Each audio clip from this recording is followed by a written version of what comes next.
It's been a long time since I've been so excited to see such a classic metal sculpt come back into general sale.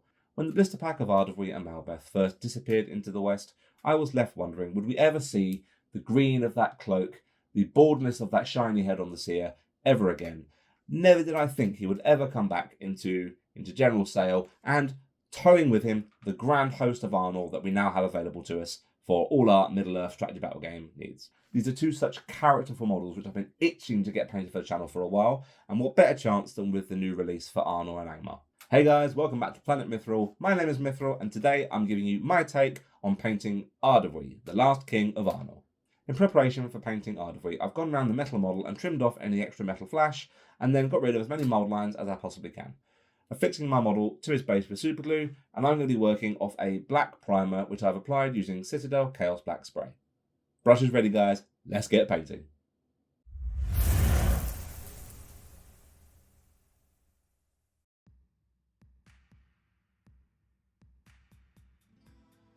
I'm beginning the process, as I always do, giving the face and hands a base coat using good old Bugman's Glow.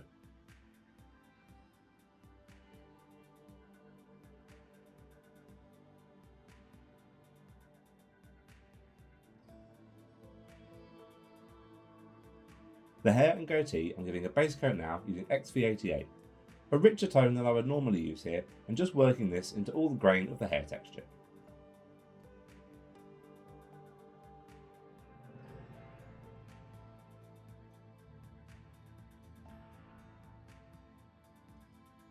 All the metalwork is getting a base coat now using lead belcher. This includes the chest plate, shin greaves, sword blade, and any exposed chainmail.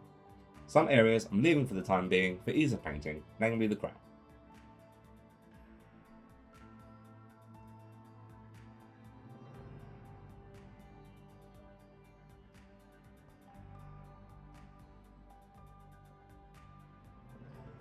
The main body of the cloak I'm now giving a base coat with a 1-to-1 mix of Caliban Green and Warpstone Glow. Given the relatively poor coverage nature of these greens compared to other paints, you'll probably find this needs a few thinner coats to get a smooth finish over all the black undercoat.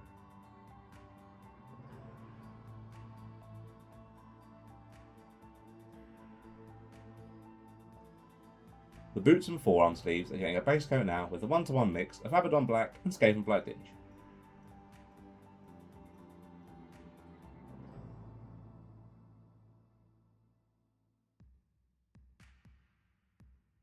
Finally, the fur trim that runs along the outside of the cloak and base coating using Celestra Grey. Again, using a few thinner coats here to get as neat a finish as I can and really make sure I work it into all the recesses of the fur texture.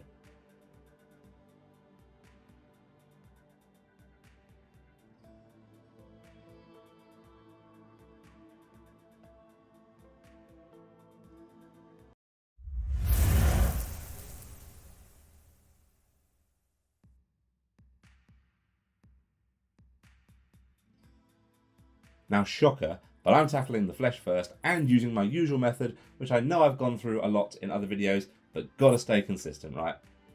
All the flesh is being given a shade using Reikland Flesh Shade.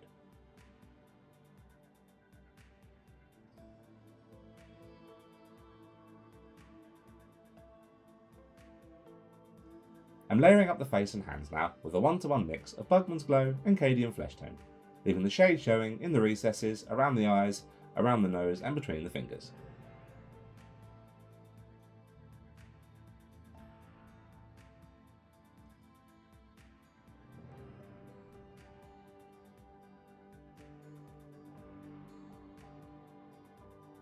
Building up to a layer using pure Cadian Flesh Tone, further highlighting the facial details.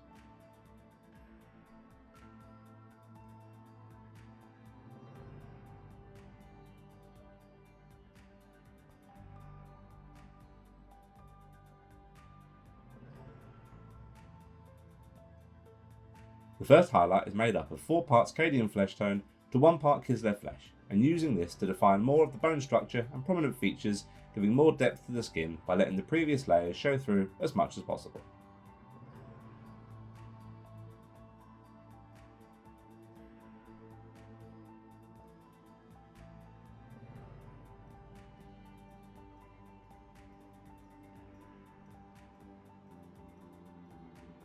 I've continued to add Kislev flesh into my mix for a few subsequent highlights.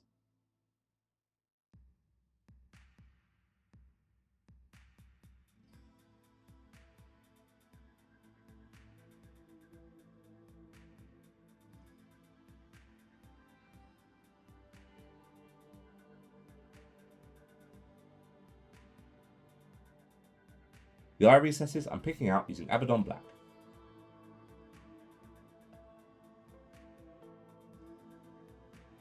And finishing off, as per usual, with padded butch flesh.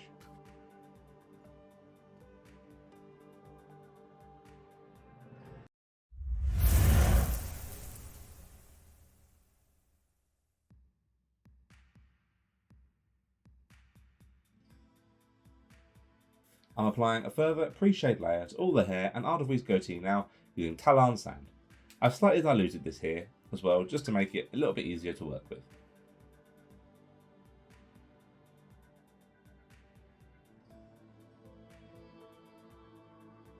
The next stage is to apply an all-over shade using diluted Agrak Surf Shade, making sure to work this into all the recesses between the hair strands.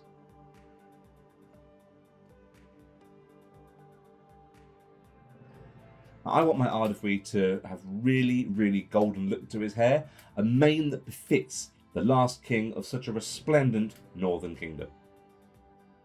When my wash is dry, I'm layering up the main body of hair with a 2-to-1 mix of Talon sand and Screaming Skull, focusing on inlaying some initial texture over the main body of hair, scalp, and particularly within the undefined beard and moustache.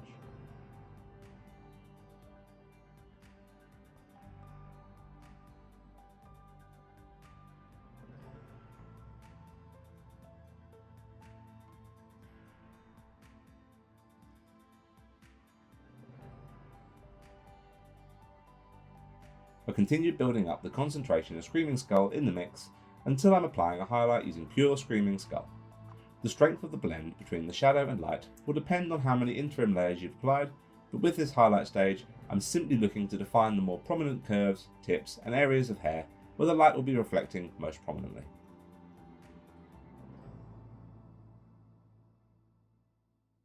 When I'm happy with the overall look of Arvedui's hair, I'm going to apply a final glaze to all these areas with heavily diluted Reikland Flesh Shade.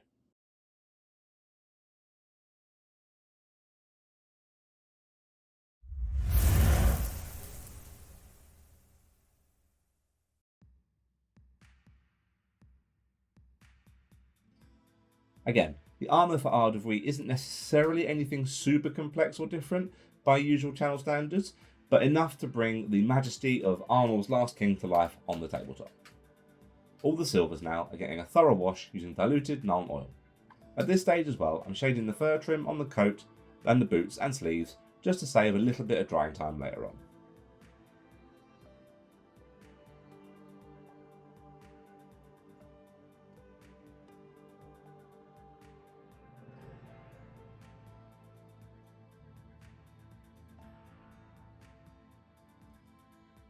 Now, using Ironbreaker, I'm carefully painting all the edges and ridges of the armour plating, as well as highlighting the sword blade and picking out the crown around the hair now that's finished. This is just to create some sharpness where the light is hitting off the reflective edging. The only real areas of delicate work are the chest plate and the shin pads, and even then you don't have to worry too much as we haven't yet cut in the gold details yet. But of course, be careful when picking out the crown.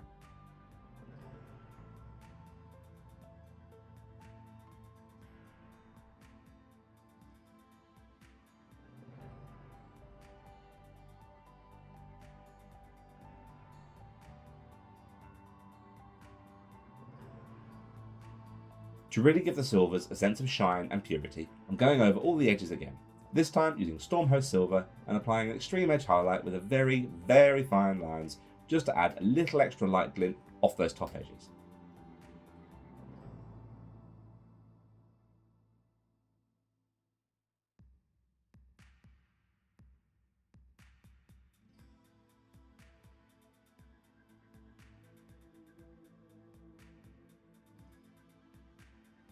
Now with the silver work all finished, it's time to cut in all those gold details that will really lift this model from to my king! To begin with, the circular filigree on the chest plate, hilt, trim around the neck plate, trim and stars on the shin pads, and any other gold areas or details I'm cutting into the silvers using Rhinox hide. This will just help the gold paint cover better in the moment.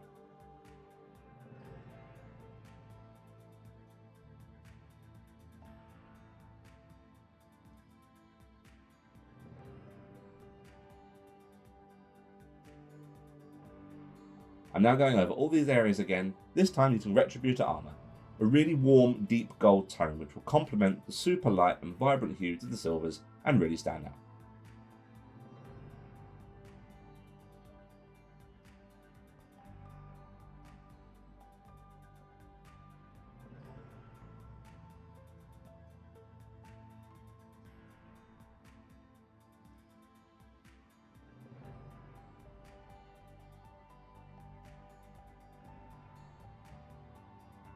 All the gold sections now I'm giving a targeted shade using Druchii Violet. This will deepen the tone of the gold without darkening them as an Agrax wash or similar brown shade would do here.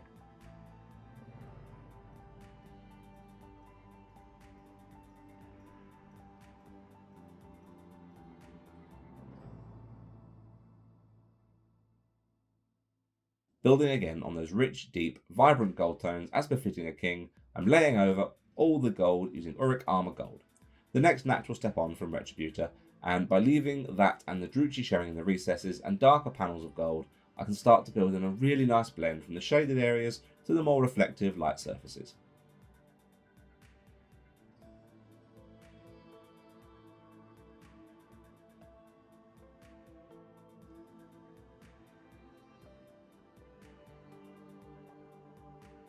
The upper levels of all the gold edges and points to the trim I'm giving a spot highlight using a 1-to-1 mix of Stormhost Silver and Auric Armor Gold. This will be super bright, so I don't want to concentrate this as I have the previous layers, simply just to give the extra bit of light glinting off the metallic surfaces.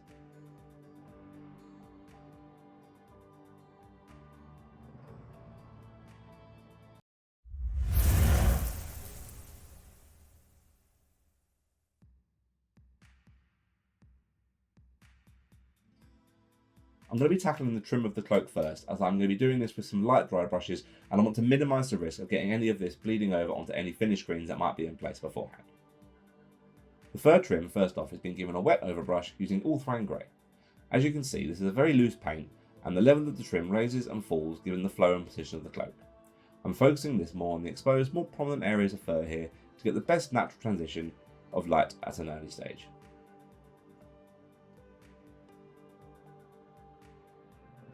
Using a super small dry brush now, I'm dry brushing over the entire fur trim with a 3-to-1 mix of Ulthuan Grey and White Scar. Where I can, I'm working against the grain of the fur to ensure I get the best coverage.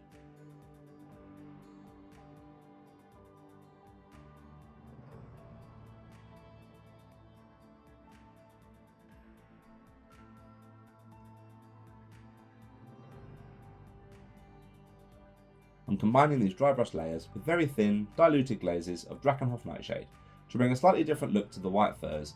The bluer, darker tones will give a more natural shaded look, especially when combined with the dry brush layers and highlights, which I'm adding increasingly more White Scar into as I progress. Now I've repeated the process 2 or 3 times now, again adding more White Scar into the mix and shading back down with a glaze of Drakenhof Nightshade in between, until I've reached the final highlight stage where I'm dry brushing using pure White Scar. This needs to only be a feather-light dry brush just to pick out the top texture of the furs and the trim. Now with the furs done, I can safely, well, more safely, tackle the rich, bright greens of the cloak. To begin with, I'm shading this with diluted BL Tan Green, again working this into all the recesses as best I can.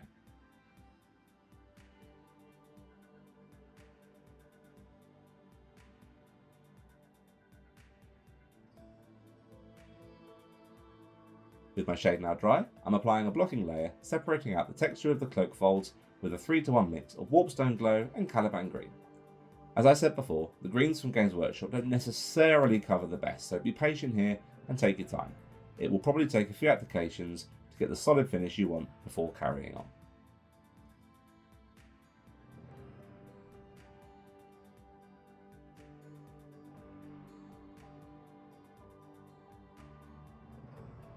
The next layer I'm applying will be using pure Warpstone Glow. And here you can see I'm looking to just further define the shape, body and flow of the cloak, and picking out the creases over his sleeves where his arms are bent.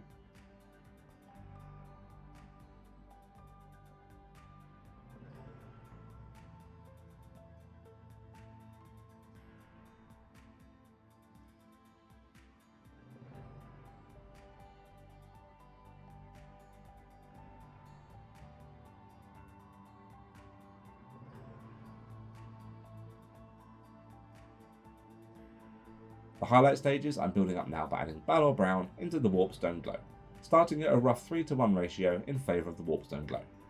Now the yellowy hue of the Balor will complement the brighter tone of the Warpstone and bring up the tone more naturally than adding a super bright green like Skartanic or Nurgling green would at this stage.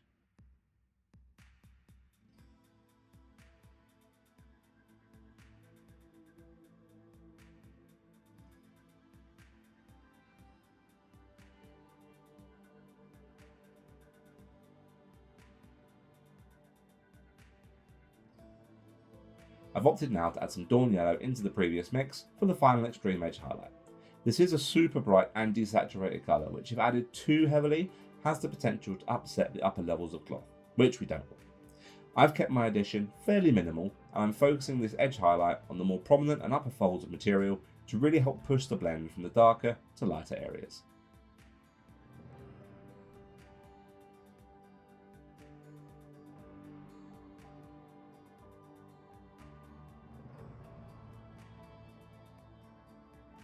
And finally, I'm applying the glaze once again using BL Tan Green, diluted even further to the cloak just to help tie all those layers together.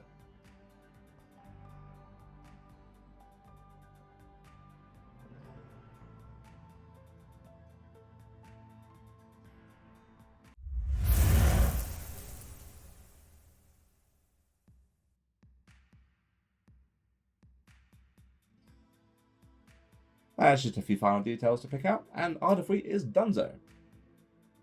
The belt around his waist and any embossing on the elbow pads, I'm picking out now using Catachan Flesh.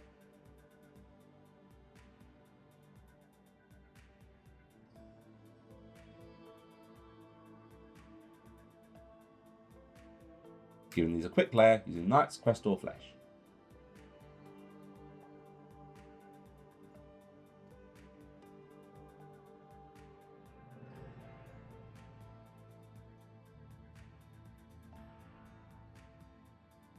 And finally an edge highlight using Kislev Flesh.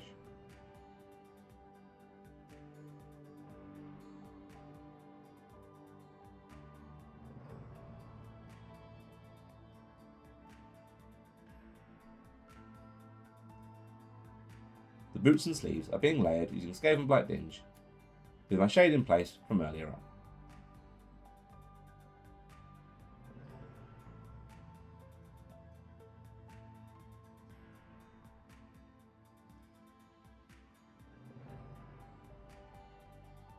And finally being edge highlighted using Storm Vermin Fur.